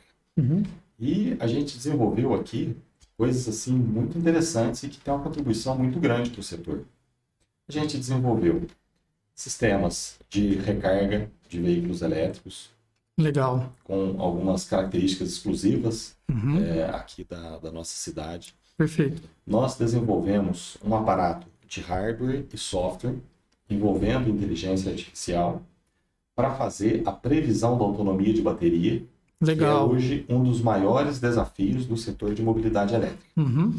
Só para você ter uma ideia, a gente vem do estado de São Paulo para Poços com um carro, uma rota de teste que nós fazemos, e o computador de bordo desse carro erra a previsão da autonomia entre 30% e 35%. Isso é um erro muito grande que te deixa na estrada. Sim. Por quê? Ele não sabe qual é a topografia do trajeto que ele vai fazer. Olha a gente só. sobe uma serra. Eu já fiquei na serra sem bateria, porque eu confiei no computador de bordo. Olha a gente aí, tinha uma sobra de 40 quilômetros. A gente falou assim, tá sobrando 40 quilômetros, vai dar, né? Chegamos de guincho em casa. Caramba, olha. E o que acontece? Nós desenvolvemos um hardware próprio para esse carro. E o que é muito interessante, sabe, Luiz? Esse hardware foi todo produzido aqui em Poços. Olha isso, Desde gente. o projeto até a prototipação, desenvolvimento de software embarcado e fabricação. Tudo aqui dentro de Poços. Olha que legal. Tudo aqui dentro de Poços. Trabalho realizado pela universidade e os parceiros. E aí o que acontece? Esse hardware, basicamente, ele fica conectado ao carro, enviando informações a cada 2 segundos para a nuvem. Tá. Lá foi desenvolvido um modelo de inteligência artificial que aprende o padrão de consumo do carro, considerando as variáveis que estão envolvidas ali topografia, no contexto. tudo. Topografia, motorista, ar-condicionado, modo econômico, tudo isso. E no nosso app de recarga, ele tem a opção de você fazer um trajeto e ele te falar até onde aquela bateria vai dar conta. E ele, inclusive, te sugere os pontos de recarga. Nossa, que interessante. Esse trajeto que o computador de bordo do carro erra entre 30% e 35%, nós publicamos um artigo ano passado, temos outro agora em avaliação em uma revista, um periódico da área, mostrando esse estudo com essa nossa tecnologia de hardware e software, incluindo inteligência artificial. O erro, usando esse nosso aparato, ficou na casa de 2%. Excelente. Que é o que já viabiliza você fazer um planejamento mais seguro de uma viagem. E a gente fica contente de saber que a hora que a gente olha o nosso ecossistema ali, é professor, aluno e ex-aluno. Sensacional. As empresas que trabalharam conosco nesse projeto são empresas que os fundadores, os donos, os diretores são ex-alunos e ex-alunas. Olha que legal. Que empregam nossos alunos e nossos ex-alunos. Olha isso. E a hora que a gente junta todo mundo nesse ecossistema, a gente consegue produzir um produto desse que envolve diversos tipos de conhecimento. Sensacional. Isso tudo aqui, dentro da nossa cidade. E isso vai para o mercado? Agora a gente entra nessa fase, né? Porque a gente atingiu a etapa de cabeça de série. Certo. Ou seja, o dispositivo que nós temos, ele já está pronto para ser fabricado em série. Legal, Agora legal. entra uma área que é uma área complexa também, que é você fazer o quê? Toda a parte mercadológica disso. Vocês já patentearam tudo, já passou. A gente tem registro de software, tudo já fez. Legal. E publicação, então a gente já... E a ideia disso é ir para o consumidor final que tem um carro elétrico ou ir para a montadora embarcar nos seus veículos? É uma discussão que a gente sempre tem. a gente inicialmente queria ir para as montadoras, só que a gente vê que o mercado automobilístico, ele é um mercado muito difícil de você entrar. Entendi. Principalmente para nós aqui, que a grande maioria dos setores de engenharia das montadoras estão fora do Brasil. Fora do Brasil. O carro já vem pronto e replica aí. Então é um mercado muito difícil de você entrar nele. E aí você acaba vendo que existe um mercado que é um mercado de acessórios. Perfeito. Onde você vende como acessório, a pessoa compra e põe no carro dela. É um possível caminho. E isso é um mercado bem legal. Eu sei que o meu carro tem um acessório de remap que se coloca lá, pluga nele e você, pelo aplicativo de celular, você desbloqueia todas as travas de fábrica, o carro aumenta o desempenho, você libera ali o modo esporte, mais esporte. Então tem uma série de coisas e vocês vão entrar por essa linha. A pessoa vai colocar o dispositivo hardware ali no carro e vai acessar via celular. Exato. Cara, que sensacional. Inclusive, a gente se conecta nessa tomada, que é a tomada OBD2, que fica embaixo da maioria dos carros do volante, onde liga um scanner, quando você leva na concessionária. Aquela de scannerzinho mesmo. Vai fazer um scanner. Então, é algo que é simples de instalar. Você chega ali, prende e conecta naquela tomada. É para o usuário final, não precisa ser mecânico, nada. Agora coloca. O nosso aplicativo tem todos os recursos, inclusive, para fazer a instalação. Que a gente tem que associar o hardware ao carro, né? Perfeito. E aí ele já faz tudo via aplicativo, e a gente, na hora que ele faz o procedimento no nosso aplicativo, ele ativa o hardware, a gente sabe que aquele hardware está em tal carro. Aquele lá. Daí para frente a gente já começa a fazer, inclusive, o quê? Gerar dados num volume grande e dados que podem ser analisados. Por exemplo, para gestão de frota. Sem dúvida. Pelas próprias montadoras, às vezes, para conhecer melhor o que está acontecendo com o seu carro na prática. Sim. Então é um outro mercado que vai se abrir. Nossa, isso depois pode ser vendido para seguradora, para saber o perfil do cara que estava dirigindo, para, né, tipo, o cara pisa muito, o cara não pisa, né? Saber tudo isso. Eu acho que só essa área aí já é uma área gigantesca a se explorar, né? Sim.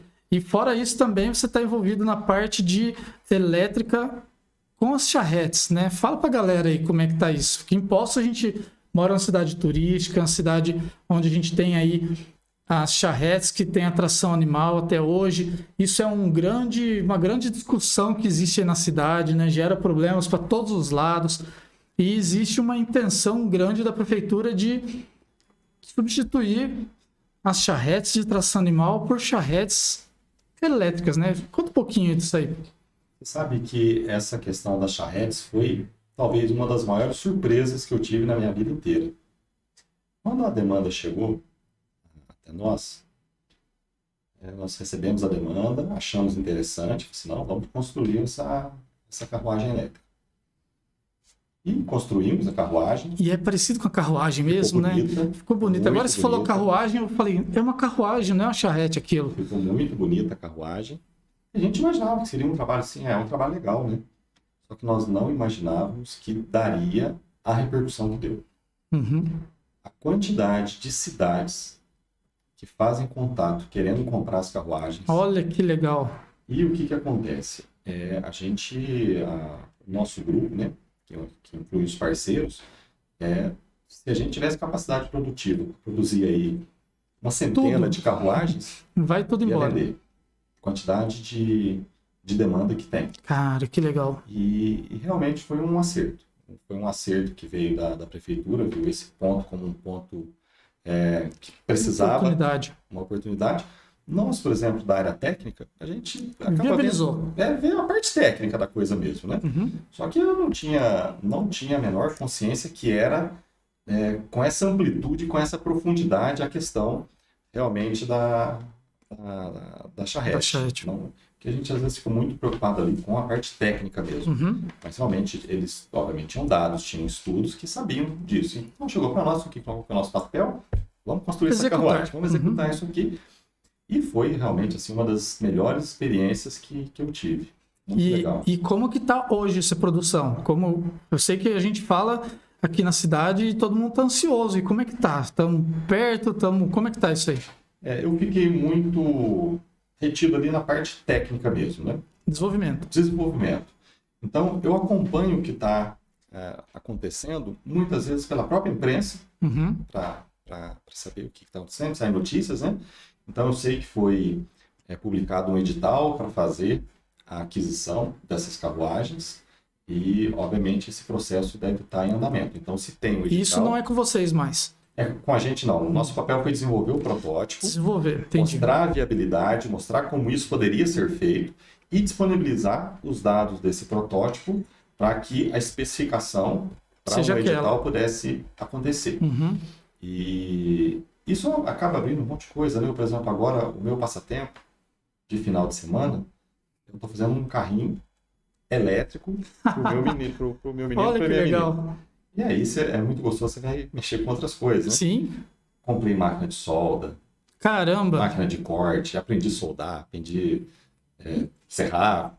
Muito legal. E aí algumas coisas são interessantes, né? Eu fiz uma bandeja para ter o sistema de amortecimento e não achava em lugar nenhum uma articulação para pôr ali na bandeja, até porque a gente não conhece disso, né? Sim. E eu precisei comprar um reparo para uma torneira da minha casa, fui lá na loja de material de construção, enquanto o cara pega o reparo, eu olho assim na prateleira, uma dobradiça de porteira.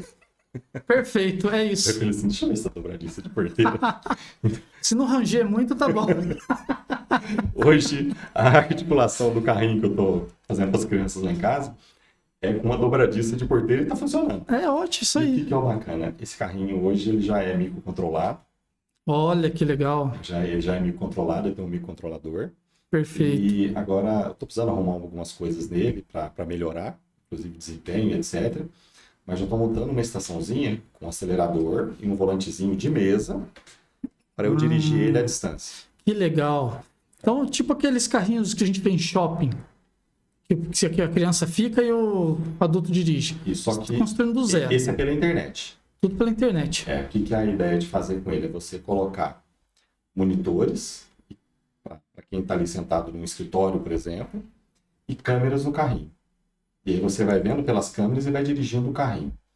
Qual é a intenção disso? É a gente abrir, inclusive, conhecer mais sobre isso e abrir possibilidades para projetos de pequenos veículos teleguiados para entrar em ambientes que você não pode entrar com uma pessoa dirigindo. Perfeito.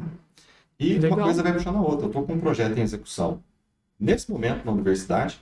Inclusive, antes da gente entrar aqui, um aluno me ligou. É um aluno que trabalha comigo nesse projeto. Que a gente está construindo uma cadeira de rodas elétrica e autônoma. Olha que legal. Qual que é a ideia dessa cadeira de rodas?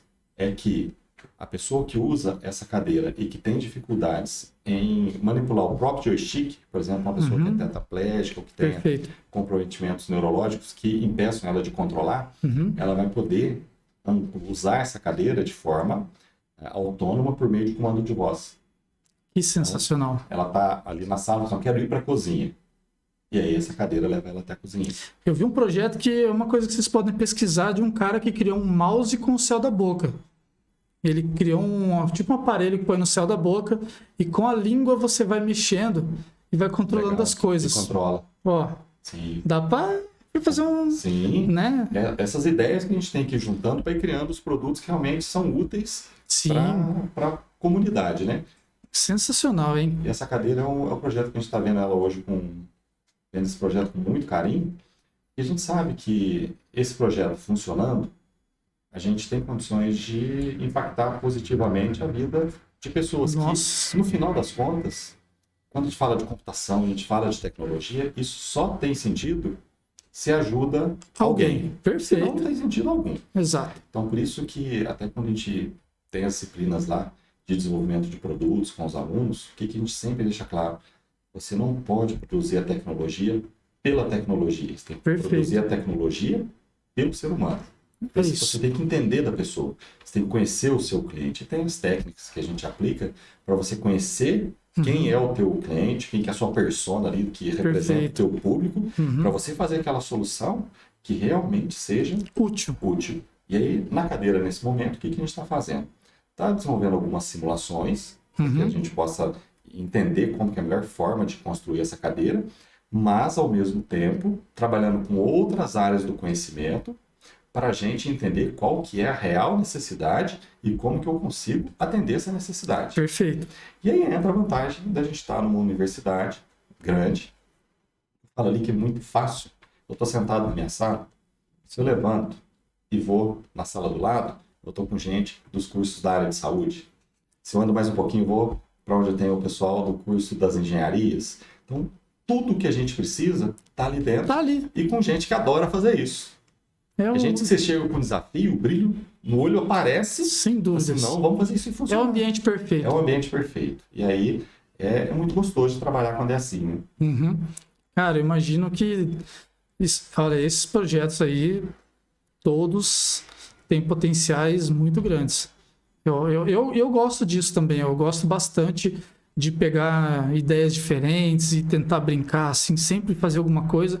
E é que nem você falou, às vezes uma coisa que você está fazendo ali particular, de um hobby, nasce uma ideia que incorpora com uma outra ideia e vai crescendo, né? E se torna em algo útil.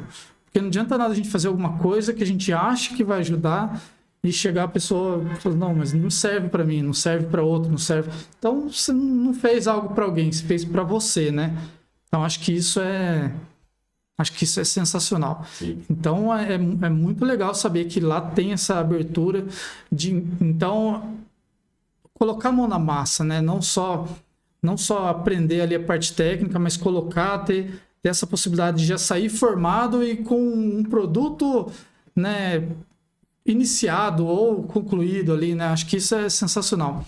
Agora, para concluir a parte do carro elétrico, você já usa carro elétrico no dia a dia ou era da faculdade? É do projeto. É do projeto. A gente está num momento que eu costumo dizer que compensa esperar mais um pouquinho ainda. Eu ia falar isso. Eu estou num grupo de carros elétricos no Facebook, porque eu quero entender, eu quero seguir o que está acontecendo. Mas, por enquanto, eu vejo tanto problema de questão de infraestrutura para carregar, né, de carros que nem você falou, aconteceu um exemplo que eu vi esses dias de um carro que não conseguiu chegar até um dia.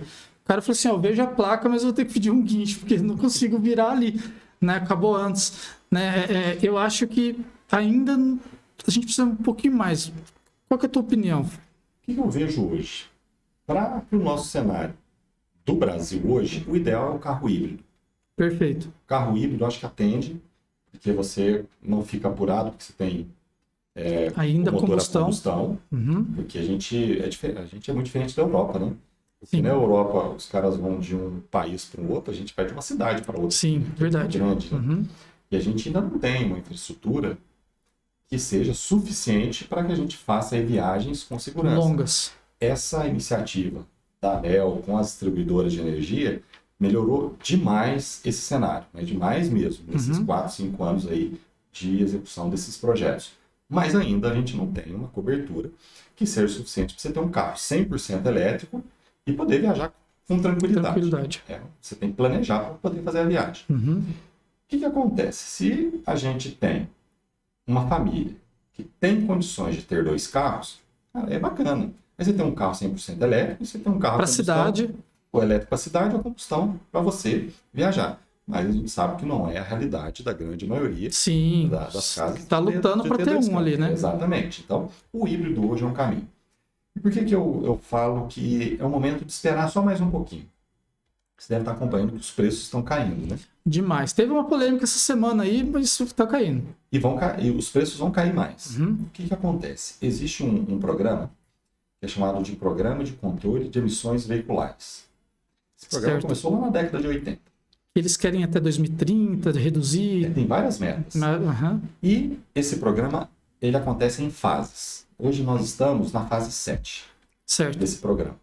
Essa fase 7, por exemplo, quando ela entrou, foi ela que motivou a descontinuidade, vários carros deixarem de ser produzidos. Perfeito. Deles é o Fox. O Fox vendia muito bem, um carro bonito, um carro legal, só que acontecia o quê? Para você atender a nova legislação, você tem que alterar o projeto do carro. Entendi. Então, o carro acaba tirando o carro de linha. Por quê? Até agora, no nível 7, a regulamentação é por modelo, por carro. Certo. Que é o máximo que ele pode emitir de CO2 em função de uma certa quilometragem. Legal. Então, se o carro atende, não tem como. A partir do dia 1º de janeiro de 2025, já está aí. Que já está aí, entra a fase 8. Tá. Nessa fase 8, muda a forma de estabelecer esse volume de emissão. Ele passa a ser uma média por montadora ponderada. Tá. Ah, entendi. O que vai acontecer? vai ser melhor para as montadoras vender carro elétrico mais barato, para vender mais, para eles baixarem a média da frota que está sendo vendida. Para compensar as caminhonetes. Para compensar os carros que estão lá. Então, as caminhonetes a diesel que está lá em cima. Exato. Então, esse comportamento é o que a gente está esperando que vai acontecer. Entendi. E aí, por isso que eu falo, espera mais um pouquinho, que tem outros elementos acontecendo aí que vão fazer com que as montadoras baixem ainda mais o preço dos carros 100% elétricos. A gente já está chegando, lançou um essa semana de 115 mil. Sim. Era esperado 89, mas 115. Já estão falando que a Chevrolet vai lançar um aí também em breve que vai baixar dos 100 mil. Então a gente já está falando de carro. A Renault Kwid também agora tem um elétrico, né? Já baixou também o preço. Já baixou dos 100 mil, né? Então a gente já está falando de carro elétrico abaixo de 100 mil. Há um ano atrás a gente falava de carro elétrico 250 mil. Né? Então já estamos num nível perto do que se espera, né? Sim, então, isso está em processo, né? Vai melhorar ainda mais. Eu vi alguns especialistas falando que não é a primeira vez que a gente tenta implementar carro elétrico, nós estamos na terceira onda, né? Tivemos outras ondas que subiram e desceram, mas eu acho que nós estamos num momento de aquecimento global, de tudo isso, que não tem mais como voltar, né? Exatamente. Eu acho que carro elétrico vai ter que ser enfiado goela abaixo. Exato. Então, eu não vejo outra alternativa também. A gente sabe que a combustão, né, é algo que complica a vida de todos nós, né? E eu acho ainda que em breve a gente vai chegar nesse momento ideal, que nem você falou, né? Sim. E o carro híbrido hoje em dia é raro também, né? A gente não tem tantos modelos de carro híbrido assim, né? São limitados ainda. O número de opções que a gente tem, o menu ali, né? Então. Mas aqui no Brasil, o que eu aposto? Que a gente aposta assim, uma aposta no sentido assim, do que eu acho que pode acontecer. Imagino. É um momento que nós teremos aí os carros híbridos a etanol. Perfeito. Se a gente pensar num carro híbrido a etanol, é aquilo que serve como uma luva para o nosso país. E etanol a gente domina. Perfeito. É uma combinação muito interessante. E até por conta disso, eu tenho um projeto também, lá na universidade, tem uma aluna que trabalha nesse projeto, que a gente está desenvolvendo um sistema, uma arquitetura de hardware e software para permitir o quê? Que a gente tenha sistemas de inteligência artificial que sejam capazes de fazer a previsão da regeneração de energia em uma determinada rota.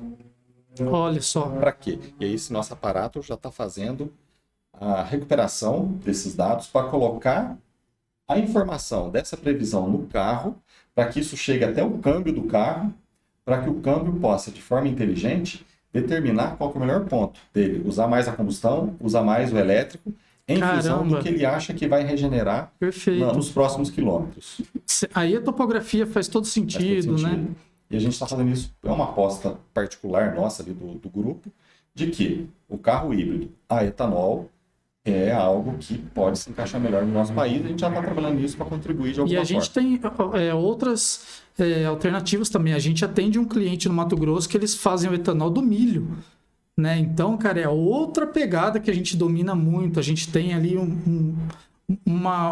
eles estão crescendo muito, abrindo várias unidades. Então, o etanol tradicional já é algo que a gente domina. Agora tem mais essa opção do milho. Então, cara, eu não tinha pensado nessa questão de ser híbrido, elétrico com etanol. Se a gente conseguir acertar isso, o Brasil domina o planeta. Aí a gente consegue exportar e não só importar as coisas ou refinar fora do Brasil, né? Que é o que acontece hoje em dia. Sensacional. Vamos torcer para dar certo isso aí, hein? Cara, é uma questão muito legal mesmo, muito legal. Fabiano, fala para a galera, sim, para a gente concluir, que conselho que você daria para o pessoal que hoje quer entrar nessa área? Quero entrar na área de ciência de computação, não sei se é para mim, não sei o que eu vou enfrentar. A gente falou um pouquinho, mas que conselhos que você daria para essas pessoas entrarem nesse curso, nessa área? A gente falou de várias coisas aqui que abrangem. O que você falaria para esse pessoal? Eu acho que é estudar. O que é um negócio interessante? Hoje a gente vive um momento que a gente tem muito acesso a cursos, né? Sim, Então, você pode fazer cursos de curta duração nessas áreas para você ir entendendo se aquilo é algo que te encanta, algo que você tem um potencial talento para ele. Isso vai te amadurecendo, né? Então, o que é? Começa a estudar, faz um curso aqui, faz um curso ali, vai compreendendo melhor a área, vai se autoconhecendo nesse perfeito. mercado e vai avançando no comprometimento aí do seu tempo, da sua vida, nesse estudo. Então, eu acho que o caminho é estudar. Fala, vamos procurar curso para fazer, vamos fazer um curso aí que é um curso de uma semana, um curso online. Ah, tô achando legal que é isso, vamos entrar na universidade e vai criando esse caminho que é uma jornada, né? Perfeito. E é um curso amplo, né? Tem muitas vertentes, né? Tem um cara que vai ser dev, tem um cara que vai para a parte de redes, tem um cara que vai, né, fazer todas as áreas ali, todos eles consertam a impressora da tia, né? E todo mundo, né, conserta a minha impressora, né? Clássico, né? E tem uma área de abrangência muito grande, que nem você falou. Tem pessoas trabalhando em tecnologia de carro elétrico, tem pessoas trabalhando em várias coisas, né? Se a gente parar para pensar que tudo hoje tem internet e tudo que tem internet demanda programação, cientista de dados de computação nunca vai estar desamparado, né? Ele sempre Sim. vai ter essas possibilidades, né? E tem, ou justamente o que você falou, tem espaço para todo mundo. Espaço para todo mundo, inclusive para aqueles que talvez não sejam assim tão amantes da parte técnica, né? Mas que gostam de fazer o quê? Gosta de lidar com pessoas, conversar com as pessoas. Por quê? Isso é importante também, alguém que tenha o conhecimento técnico, mas que seja capaz de fazer a ponte com o cliente. A gente conhece uma pessoa muito boa, a Isa, que trabalhou com você. Sim. Ela é uma pessoa que ela fez ciência de computação e ela é essa pessoa que trabalhou com testes, ela faz essa ponte, né?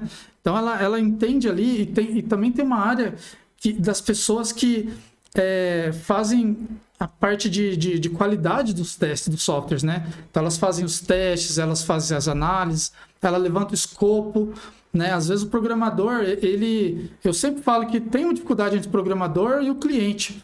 Muitas vezes está falando japonês ou está falando russo ali, e às vezes é difícil dos dois, mas essa pessoa no meio, né? Fundamental. É fundamental para dar certo, né? E a Isa é um exemplo disso mesmo. Tem até uma história interessante da Isa. Nós promovemos um Startup Weekend aqui em Sim, Poços. eu lembro. Você lembra, né? Lembro. E a Isabela, ela tem um perfil de liderança muito forte, né? Incrível, Liderança, proatividade, corre atrás e resolve. É aquela pessoa, assim, que tem um perfil fantástico. Sim. E o que aconteceu? Nesse Startup Weekend, nós recebemos mentores de várias empresas grandes. Tinha mentor do Google, tinha mentor da Microsoft, mentor de um monte de lugares. E ela trabalhou com a gente no final de semana, na equipe que organizava, né? Uhum. E ela com aquele perfil dela, resolve, corre, vai, vem, resolve tudo. Terminou o Startup Weekend no domingo, na terça-feira, eu acho, 2 dias depois, o cara da Microsoft que tinha vindo me telefona. Eu falei, Fabiano, eu te perguntar uma coisa, foi o quê? Tinha uma menina lá na equipe de vocês, que era a menina que resolvia tudo, que corria atrás, que fazia. Deixa eu te falar uma coisa, como é que ela chama? Eu falei, pessoal, ela chama Isabela e tal. Eu falei assim, o que ela faz? Ah, tá trabalhando aqui na cidade. Será que ela topa vir trabalhar comigo? Eu falei assim, eu acho que sim. E tá lá até hoje, né? Então essa é uma história muito legal, né? Muito legal. De uma pessoa que tem justamente esse perfil de lidar com as pessoas. E a tecnologia precisa de gente assim. Ela entende o que o cliente precisa e ela tem a paciência para falar com o programador. Então, ela consegue fazer os dois mundos ali, né?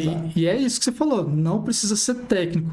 Talvez se o cara chegasse e falasse assim, qual que é o melhor programador que você tem aí? Ela talvez não entraria nisso. Ela não quer isso. O perfil dela não é esse perfil realmente de gerir, de conversar com as pessoas, liderança, de entender, né? de liderar. Cada um tem um perfil e tem espaço para todo mundo. Perfeito. Basta você ser o quê? Comprometido naquilo. É isso. Eu sou comprometido, vou fazer isso bem feito e você tem muito espaço. Aí, sensacional. Ainda falamos da Isa. Faz tempo que eu não falo com ela. Às vezes a gente conversa pela internet, assim, tal. E é isso aí, Wilson. Um abração para você aí, porque Um abraço, realmente Wilson. ela é sensacional mesmo. Diferenciada, Ela é ela é diferenciada. diferenciada. É aquele tipo de pessoa que você olha e fala assim, é diferente, né? É. E para um cara da Microsoft ligar atrás de alguém é porque o cara viu potencial, né? E E esses profissionais eles têm uma visão muito refinada, né? sim, E, obviamente, ele ficou observando, falou assim, essa menina, ela é diferenciada. diferente. É isso, sensacional. Fabiano, obrigado pela conversa, brigadão mesmo. Espero que o pessoal aí tenha gostado. Eu acho que deu para esclarecer o que o cientista da computação faz. Eu acho que tem tanta conversa ainda que a gente não comentou, daria para entrar em tantas outras coisas, mas acho que o legal é que deu para a gente falar de maneira ampla do curso, dos projetos que você faz e deixar claro que ciência da computação é uma coisa que é para todo mundo, né? Sim. Então, obrigado aí pela participação e deixa aí para a galera um recado final aí que você acha que é legal para todo mundo saber. Fica à vontade. Legal. Eu te agradeço muito, viu, Luiz, pela oportunidade. Uma alegria estar aqui, uma alegria de verdade. E a gente fica sempre à disposição. E um recado que eu dou pro pessoal é o quê? Estudem. Como dizia ET Bilu, busquem conhecimento. Busquem conhecimento, é estudar, porque a oportunidade, ela está aí, nosso mundo está precisando de cientistas da computação e nós temos que nos prepararmos para isso, né? Se a gente estiver preparado, a oportunidade, ela está à nossa espera. É isso aí. Então, você aí de casa, observa todas as dicas que a gente deu aqui. Tem muito mercado, depende de você também, né? Às vezes a gente fala assim, não, vou entrar na faculdade, já que eles falaram que tem vaga, eu vou entrar na faculdade e vou resolver tudo. Entenda que o certificado, o diploma, não é tudo, né, Fabiano? É importante, mas só ele ali, sem a sua intenção de fazer as coisas diferentes, não é o suficiente, né? O bom profissional, como a gente falou, que é aquele que vai atrás e se você fizer mais que a tua parte, mais que o mínimo que se espera, né? Se você procurar por isso, o mercado vai estar te esperando certamente, certo? É isso aí, a atitude é fundamental. É isso aí. Obrigado, Fabiano. Obrigado, Luiz. Até mais, gente. Até o próximo. E olha, não se esqueçam de se inscrever aqui no canal. Comenta o que você achou aqui. Vou deixar aqui no link os links do Fabiano, se quiser comunicar com ele. E também comenta aqui que tipos de áreas, né, que você quer que a gente traga aqui, profissionais, coloque uns nomes aí, ó, fala com ciclano, fala com fulano, comenta aqui que isso é importante e deixa o joinha, ou dislike ou like. Como eu falei no outro vídeo, a gente trabalha com dados, então, no mínimo você vai gostar ou não vai gostar. Não tem como deixar em branco. Se gostou, like, se não gostou, dislike, porque a gente sabe o que está acontecendo. O que não pode é não fazer nada. Então, deixa aí o seu comentário, que isso é importante pra gente, e a gente se vê no próximo. Tchau, tchau.